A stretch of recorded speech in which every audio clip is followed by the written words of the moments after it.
terapi kolbu ditemukan kurang lebih sekitar 12 tahun yang lalu, kebetulan oleh diri saya sendiri atas izin Allah. Dalam peranannya sebagai salah satu alternatif untuk pengobatan berbagai macam penyakit. Inti daripada kekuatan terapi kolbu semuanya berawal dari kekuatan basmalah atau kekuatan kasih sayang. Alhamdulillah, atas izin Tuhan, sampai dengan hari ini lebih dari 30.000 pasien yang telah merasakan manfaat daripada teknik pengobatan ini.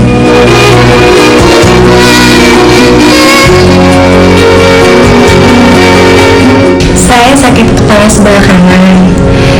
Kalau saya sakit kepala sebelah kanan itu diikuti dengan emosi yang tinggi dan jerawat yang besar-besar. Saya sering minum obat-obatan sakit kepala. Lalu saya datang ke Ustadz Sony, dibawa oleh ibu saya. Saya diterapi sebanyak 3 kali. Dari sini saya cuma dikasih minyak untuk diolesi di bagian yang sakit dan air mineral untuk minum. Saya sakit lambung sudah 3 tahun. Saya sudah ke dokter, ke rumah sakit, dikasih obat begitu, kamu lagi. Setelah saya lihat Ustadz Sony di JKT, saya berminat untuk menghubungi Pak Sony. Setelah saya telepon, diminta datang ke terapi kolbu. Yang pertama saya biasa-biasa aja. Terus yang kedua itu setelah pulang enak tidur, enak makan. Kondisi saya lebih bagus. Jadi saya terima kasih kepada Allah dan terima kasih melalui Pak Ustadz Sony. Kami tidak menggunakan obat, kami tidak menggunakan jamu, kami tidak menggunakan jarum suntik, kami juga tidak menggunakan pijat-pijat, kami tidak menggunakan ayat-ayat atau tulisan-tulisan dari agama-agama tertentu, dan kami tidak menggunakan bantuan jin. Sehingga alternatif daripada pengobatan ini boleh dikatakan aman dan tidak mengandung unsur musyrik. Assalamualaikum warahmatullahi wabarakatuh. Selamat sore pemirsa JAK TV dimanapun Anda berada. Alhamdulillahirabbil alamin, kita masih diberikan kesempatan untuk kembali hadir menjumpai Anda, tentu saja selama 1 jam ke depan dalam Medika Natura Sore. Ini adalah sebuah program yang menawarkan solusi alternatif untuk kesembuhan dan kesehatan prima secara alami. Dan tentu saja masih bersama dengan saya Poppy Putri. Dan pemirsa, selama 1 jam ke depan kita akan memberikan kepada Anda sebuah solusi pengobatan alternatif yang sama sekali tidak menggunakan obat, herbal, kemudian juga tidak ada jarum suntik, tidak ada pijat di sini. Insya Allah aman tanpa ada efek samping dan tidak mengandung unsur musyrik. Yani kita sudah kehadiran narasumber, seorang guru besar dan juga terapis dari terapi kolbu, tentu saja Ustadz Sony Sutrisna. Kita sapa beliau terlebih dahulu. Assalamualaikum Ustadz, apa kabar? Waalaikumsalam warahmatullahi wabarakatuh. Insya Allah alhamdulillah baik. Alhamdulillah baik. Dan pemirsa, tidak hanya beliau saja yang kami hadirkan untuk Anda, ada juga salah seorang mantan pasien dari terapi kolbu yang pada saat itu ada keluhan mengenai saraf kejepit. Kita sapa juga beliau. Assalamualaikum Ibu Kartika, apa kabar? Baik. Bagaimana untuk saraf kejepitnya setelah diterapi kolbu, Ibu? Alhamdulillah sudah sangat baik. Sudah sangat baik. Nanti detailnya mungkin bisa diceritakan kepada pemirsa ya. Dan pemirsa, tak lupa juga kami mengundang Anda untuk bisa bergabung dalam line interaktif kami di sore hari ini di nomor telepon 0215155311. Tema yang akan kita angkat pada sore hari ini adalah Insya Allah. Mungkin bisa langsung saja kita berikan kesempatan kepada Ustadz Sony Sutrisna untuk menjabarkan lebih dalam. Silakan Ustadz. Terima kasih Mbak Poppy. Assalamualaikum warahmatullahi wabarakatuh para pemirsa JAK TV yang dimuliakan oleh Allah dan berbahagia. Para pemirsa, pada kesempatan yang berbahagia ini kami sengaja menghadirkan tema kita yaitu Insya Allah. Saya pikir tema ini cukup menarik untuk kita jadikan sebagai bahan obrolan kita di sore hari ini, mengingat karena hampir sebagian besar umat Islam, saya pikir semua pasti telah sering mengucapkan kata-kata insya Allah. Namun ada suara-suara sumbang yang mengatakan, bahkan menganggap kalau seseorang berjanji dengan mengucapkan insya Allah biasanya suka tidak ditepati, malah Suka diingkari. jadi sehingga akhirnya insya Allah dijadikan sebagai alasan seseorang untuk menolak dengan cara halus. Baik. Nah, sebenarnya apa dan bagaimana insya Allah yang dimaksud dan seharusnya dikuasai oleh kita sebagai umat Islam saya pikir nanti pada penjelasan segmen berikutnya kita akan coba bahas lebih dalam lagi. Baik Ustaz, dan untuk itu pemirsa jangan kemana-mana karena kami akan segera kembali setelah jeda komersial berikut. Tetaplah di Medika Natura Sore.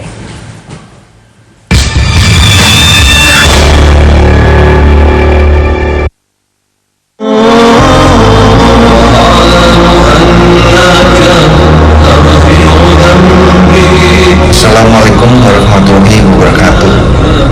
Para pemirsa televisi yang dimuliakan oleh Allah dan berbahagia, terapi kolbu ditemukan kurang lebih sekitar 12 tahun yang lalu, kebetulan oleh diri saya sendiri atas izin Allah. Inti daripada kekuatan terapi kolbu semuanya berawal dari kekuatan basmalah atau kekuatan kasih sayang. Pengobatan alternatif terapi kolbu ini tidak mengandung risiko, sehingga alternatif daripada pengobatan ini boleh dikata aman dan tidak mengandung unsur musrik. Mudah-mudahan apabila ada di antara para pemirsa yang saat ini sedang menderita sakit seperti tadi, boleh mencoba terapi kolbu sebagai salah satu alternatif pengobatan. Selamat mencoba dan Assalamualaikum warahmatullahi wabarakatuh.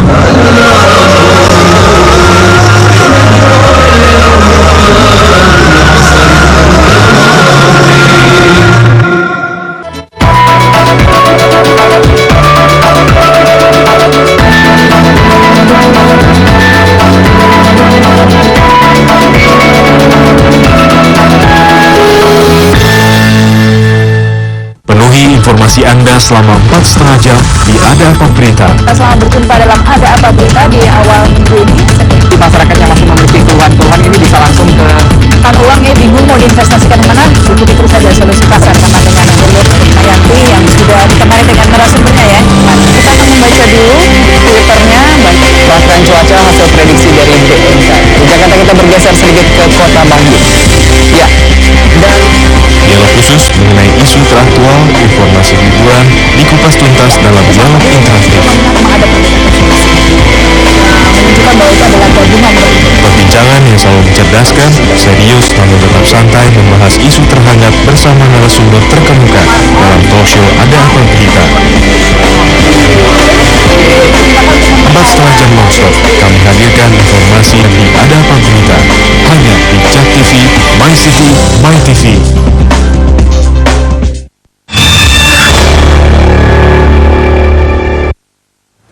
Ya pemirsa, tentu saja Anda masih bersama kami dalam Medika Natura Sore. Kami informasikan sekali lagi bahwa tema kita adalah Insya Allah. Bagi Anda yang nanti ingin bergabung bersama kami, silahkan di line interaktif di 021 515 5111. Insya Allah dalam pengertian bahasa Indonesia adalah jika Allah mengizinkan. Nah, seperti yang tadi Ustadz Soni sudah katakan dan sampaikan, banyak ternyata suara sumbang dari Insya Allah ini sendiri nih pemirsa. Mungkin dari kita pun juga kadang-kadang sedikit khilaf ataupun membuat tameng atas Insya Allah sendiri. Mungkin dari kita yang ada janji dengan seseorang ataupun undangan dari suatu event atau acara tertentu, kemudian kita katakan Insya Allah, ini dibuat tameng. Padahal dalam artian atau niat awalnya kita tidak sebenarnya datang, kemudian menggunakan yang namanya Insya Allah tadi. Nah, seperti apa sih harusnya kita itu mengaplikasikan Insya Allah dalam kehidupan kita sehari-hari? Mungkin bisa dilanjutkan kembali Ustadz. Terima kasih Mbak Popi. Para pemirsa Jak TV yang berbahagia, sebenarnya kebiasaan Insya Allah di kalangan umat Islam ini merupakan suatu kebiasaan yang sudah kuno, sudah sejak turun-temurun, sejak zaman Rasulullah. Jadi suatu kebiasaan yang luar biasa baik sekali. Nah, sebenarnya ada misi apa di balik pesan Insya Allah ini? Kok sampai dari mulai zaman Rasulullah sampai dengan sekarang kata-kata atau kebiasaan Insya Allah ini masih dipertahankan? Para pemirsa, di dalam kitab suci Allah berkata begini, hambaku itu kalau dia berbicara, aku yang berbicara. Kalau dia melihat, aku yang melihat. Kalau dia mendengar, aku yang mendengar. Kalau dia berjalan, aku yang melangkah. Kalau dia memukul, aku yang melempar. Ini artinya bahwa seorang hamba Allah di sanalah Allah berkehendaknya. Di sanalah Allah mengaplikasikan gerakannya yang disebut Insya Allah tadi. Nah, pertanyaannya sekarang, bagaimana agar kita masuk dalam golongan-golongan para hamba-hamba Allah tadi?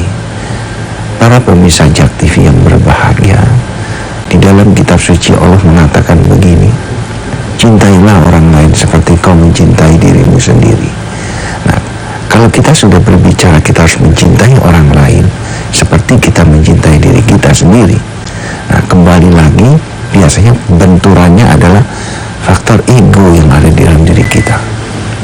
Saya ambil contoh misalkan, bagaimana kita bisa mencintai orang lain seperti kita mencintai diri kita sendiri kalau pada saat yang bersamaan kita sedang iri misalkan dengan yang bersangkutan, atau kita sedang dengki misalkan dengan yang bersangkutan, atau mungkin kita sedang buruk sangka dengan yang bersangkutan, atau mungkin kita sedang cemburu dengan yang bersangkutan. Maka tidak mungkin kita dapat mencintai orang lain seperti kita mencintai diri kita. Nah, disinilah pentingnya peranan kita harus mau perang melawan kotoran-kotoran hati tadi. Sehingga dengan kita perang melawan kotoran-kotoran hati, maka memudahkan bagi kita untuk mengikuti anjuran Allah di dalam kitab suci tadi dalam rangka mencintai ciptaannya seperti kita mencintai diri kita sendiri. Para pemirsa, kenapa saya katakan bahwa penting bagi kita untuk bisa mencintai orang lain seperti kita mencintai diri kita sendiri? Sebab Allah sendiri yang mengatakan di dalam kitab suci bahwa sebaik-baik manusia adalah manusia yang dalam hidupnya banyak bermanfaat untuk orang lain. Nah, jadi kalau misalkan para pemirsa ada sekumpulan manusia beraneka ragam modelnya begitu. Kalau kita lihat dari penjelasan Allah tadi, yang terbaik dari yang berbagai macam modelnya tadi itu adalah yang hidupnya paling banyak bermanfaat untuk orang lain. Nah, bagaimana kita bisa bermanfaat untuk orang lain kalau kita melihat orang lain aja berdasarkan kedengkian? Bagaimana kita bisa bermanfaat untuk orang lain kalau kita melihat orang lain itu berdasarkan iri, berdasarkan buruk sangka?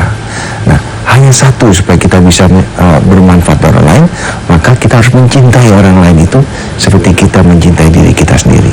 Nah, inilah kira-kira gambaran hamba-hamba Allah. Jadi hamba Allah adalah orang-orang yang dalam hidupnya dapat mencintai orang lain seperti dia mencintai dirinya sendiri, sehingga dengan itu hidupnya bisa bermanfaat untuk semua ciptaan Allah di alam jagat raya ini.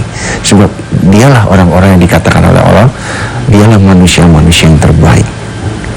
Para pemirsa, kembali lagi pada penjelasan tadi, di mana Allah berkehendak, maka manusia-manusia terbaik inilah yang nanti Allah akan berkehendak di dalam tubuhnya. Nah, inilah kira-kira titipan pesan dari kebiasaan tradisi kuno dari mulai zaman Rasulullah sampai dengan hari ini, agar supaya cucu-cucu cici-cici sampai generasi seperti kita sekarang memikirkan apa sebenarnya hikmah, ilmu hikmah di balik ucapan insya Allah. Ternyata subhanallah, ini luar biasa sekali. Ternyata insya Allah adalah merupakan suatu ilmu yang mengajarkan kepada kita agar kita bisa menjadi manusia-manusia yang terbaik di mata Allah, yaitu dalam rangka menjadi manusia-manusia bermanfaat. Ini sangat penting para pemirsa, agar insya Allah mau bekerja dalam tubuh kita. Sebab apa? Sebab di dalam kehidupan ini kita tidak akan pernah lepas dari yang namanya kesulitan kehidupan. Entah itu kita kesulitan keuangan, entah itu kita kesulitan kesehatan kita, entah kita kesulitan karir dan segala macam. Coba bayangkan, kalau posisi kita sebagai seorang hamba Allah, kita sedang menghadapi kesulitan sakit, maka Allah yang akan berkehendak untuk menyelesaikan penyakit itu. Energi ilahi yang di dalam diri kita, itulah yang akan berkehendak. Itulah yang akan berinsya Allah untuk menyelesaikan masalah kita. Kalau kita sedang kesulitan apapun, misalkan kesulitan jodoh, macam-macam, energi ilahi itulah yang akan berkehendak dengan insya Allah untuk menyelesaikan masalah itu. Nah, inilah kira-kira pesan yang dititipkan oleh nenek-nenek moyang kita dari mulai dulu terhadap insya Allah itu, agar dipikirkan oleh manusia generasi berikutnya seperti apa sih sebenarnya manusia-manusia terbaik di hadapan Allah itu. Mudah-mudahan ini jadi bahan ilustrasi bagi kita bersama, dan khususnya untuk saya sendiri. Apabila ada penjelasan saya yang kurang, mungkin saya mohon maaf karena saya memiliki kemampuan yang sangat terbatas. Baik Ustadz, semoga mulai detik ini para pemirsa pun juga lebih memahami serta bisa mengaplikasikan dari insya Allah itu sendiri dalam kehidupan sehari-hari juga seperti apa. Baik pemirsa, jangan kemana-mana karena setelah jeda berikut kita akan tetap sudah kembali tentunya dalam Medika Natura Sore.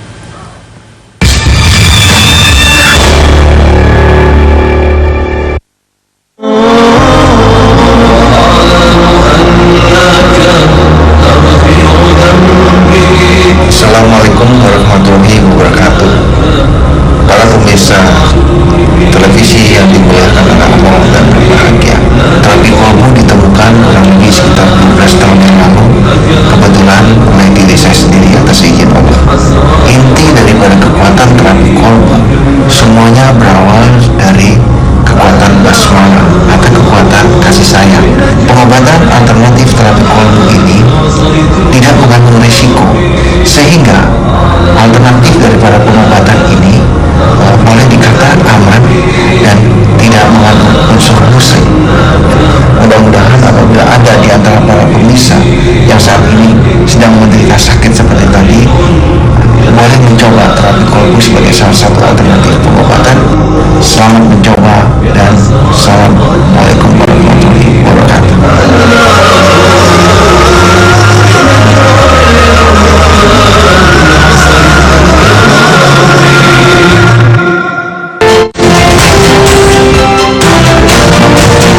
Pemilihan umum kepala daerah Provinsi DKI Jakarta akan berlangsung 11 Juli 2017. Sudah ditangani. Dan kami hadir untuk memberi Anda kesempatan mengamati proses ini sejak awal hingga saat pencoblosan nanti. Karena Anda warga Jakarta yang akan menentukan siapa yang paling layak untuk duduk di kursi DKI saya. Saksikan terus Menuju Jakarta 1 bersama saya, Bang Yos. Dan saya Sandrina Malakiano setiap Jumat malam pukul 20 waktu Indonesia Barat. Hanya di Jak TV.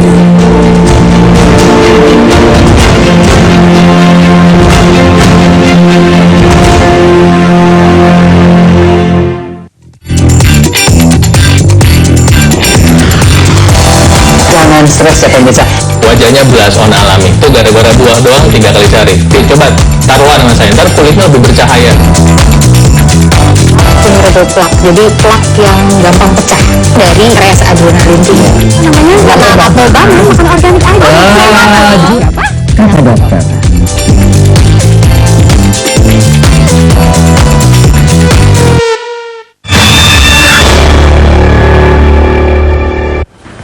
Terima kasih pemirsa, masih bersama kami dalam Medika Natural Sore. Untuk alamat dari terapi kolbu, Anda bisa datang ke Jalan Utan Kayu Raya nomor 24 Jakarta Timur 13120. Nomor telepon yang bisa Anda hubungi di 021 858 2029 atau 021 850 0413 dan 021 705 80381. Untuk websitenya Anda juga bisa mengakses di www.powerofsoul-indonesia.org, ataupun jika Anda ingin memiliki buku-buku yang sudah disusun oleh Ustadz Sony Sutrisna, ada 2 judul di pemirsa dengan judul Power of Soul serta Sholat untuk memperbesar priuk rezeki. Bisa Anda dapatkan langsung ke klinik terapi kolbu atau juga di toko buku yang sudah tersebar di seluruh Indonesia. Dan kami ingatkan bagi Anda yang ingin menyimak dan memperdalam lagi mengenai ilmu agama, silahkan Anda menyimak terapi kolbu The Power of Soul yang akan hadir setiap hari Senin hingga Jumat pukul 12 malam, tentu saja hanya di Jak TV.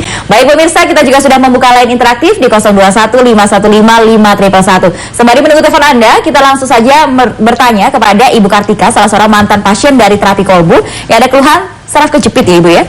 Oke, baik, kalau boleh diceritakan pertama kali terkena saraf kejepit ini mulai kapan dan bagaimana rasanya Ibu? Sama sakit. Di sebelah mana Ibu? Di tangan. Di tangan? Iya. Oke. Biasanya kebanyakan pada umumnya saraf kejepit di bagian punggung atau pinggang ya? Iya. Ibu di bagian tangan. Sebelah mana mungkin untuk Di pergelangan tangannya. pergelangan tangan? Ya, kan mungkin dulu waktu kecil pernah jatuh ya. Ya, mungkin itu dia timbul atau bagaimana saya nggak ngerti. Oke. Pergelangan tangan sebelah kanan. Iya. Kemudian bagaimana yang dirasakan? Sakitnya juga seperti apa Ibu? Sakit seperti kesemutan.